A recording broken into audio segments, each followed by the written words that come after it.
আসসালামু আলাইকুম দর্শক, সবাই কেমন আছেন? আশা করি সবাই ভালো আছেন।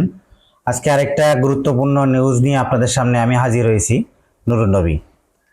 তো সংবাদটি হলো, আপনারা ইতিমধ্যে সবাই চিনে থাকবেন, বিগত আওয়ামী লীগ সরকারের একজন প্রভাবশালী মন্ত্রী, যিনি ভূমি মন্ত্রণালয়ের দায়িত্বে ছিলেন, জনাব সাইফুল ইসলাম, যার দুর্নীতির খবর দেশে বিদেশে সব জায়গায় দৃশ্যমান।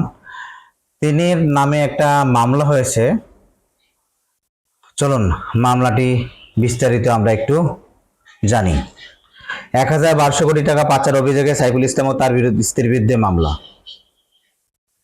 সংযুক্ত আরব আমিরাতে ১,২০০ কোটি টাকা পাচারের অভিযোগে সাবেক ভূমিমন্ত্রী সাইফুল ইসলাম ও তার স্ত্রী রুকমিলা জামানের বিরুদ্ধে মানি লন্ডারিং আইনে মামলা করেছে পুলিশ তদন্ত ইউনিট সিআইডি।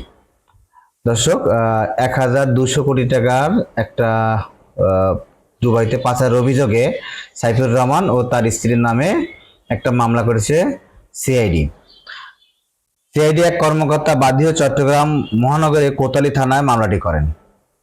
সিআইডির একজন কর্মকর্তা বাদী হয়ে তার বিরুদ্ধে এই মামলাটি উনি করেন। সিআইডি বলেন, পাচারের করা অর্থ দিয়ে সাইফুজ্জামান দুবাইতে ২২৬টি ফ্ল্যাট কেনার পাশাপাশি বিভিন্ন প্রতিষ্ঠান ব্যবসা ও পরিচালনা করছেন। সিআইডির এক সংবাদবিজ্ঞপ্তিতে বলা হয়, সাইফুজ্জামান চৌধুরী ২০১৪ সালে জানুয়ারি থেকে কার্যক্রমের ভূমিকায় ভূমি মন্ত্রণালয়ের প্রতিমন্ত্রী ও মন্ত্রী দায়িত্ব পালন করেন। এছাড়া তিনি ইউনাইটেড কমার্শিয়াল ব্যাংকের নির্বাহী কমিটির চেয়ারম্যান ছিলেন। শিল্প প্রতিষ্ঠান আরমিড গ্রুপের চেয়ারম্যান হিসেবে তিনি দায়িত্ব পালন করেন। Chittagong chamber of commerce industries ৩বারের সভাপতি ছিলেন। দেখেন, উনি দুর্নীতির মাধ্যমে এত হাজার হাজার কোটি টাকা পাচার করেছেন। তাছাড়াও তিনি বাংলাদেশে যখন থাকাকালীন উনি অনেকগুলা প্রতিষ্ঠান নিজে পরিচালনা করেছেন। উনি শুধু দেশে করেন নাই, দেশের বাইরেও ওনার ইতিমধ্যে প্রচার হয়েছে যে লন্ডনে ওনার ৩৬০টি ফ্ল্যাট রয়েছেন। উনি দুবাইতে ২২৬টি ফ্ল্যাট এবং বিভিন্ন ব্যবসা প্রতিষ্ঠান উনি পরিচালনা করছিলেন। তাহলে এগুলো তো আসলে সংবাদ মাধ্যমের মাধ্যমে আমরা জানতে পেরেছি।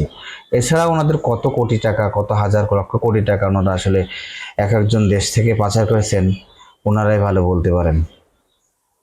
এই যে এই ধরনের দেশ, যারা আসলে দেশটাকে একদম নিঃস্ব করে দিয়ে চলে গেছেন, যারা দেশের জন্য একটু ভাবেন নাই, ওনারা দেশ থেকে শুধু অর্থ বিভিন্নভাবে নিয়েছেন এবং পাচার করছেন, যেটা ছিল ওনাদের আসলে নিত্য নৈতিক কাজ এবং দায়িত্ব, যেটা উনি হরসময় করেছেন। এবং উনি ওনার সেই গুছিয়ে উনি আবার ঠিকই দেশ থেকে পালিয়ে চলে গেছেন। দেখেন, এই ধরনের একজন মানুষের জন্য আজকে আমাদের দেশের এই হাল। তো এই অবস্থা। এখন একটা মামলা ওনার বিরুদ্ধে চলমান আছে, দেখা যাক কি হয়। সময় সেটা বলে দিবে। আশা করি ভিডিওটা আপনাদের ভালো লেগেছে। যদি ভিডিওটা ভালো লেগে থাকে তাহলে অবশ্যই লাইক কমেন্টস করবেন এবং সাবস্ক্রাইব করার জন্য আপনাদেরকে অনুরোধ থাকলো। আসসালামু আলাইকুম।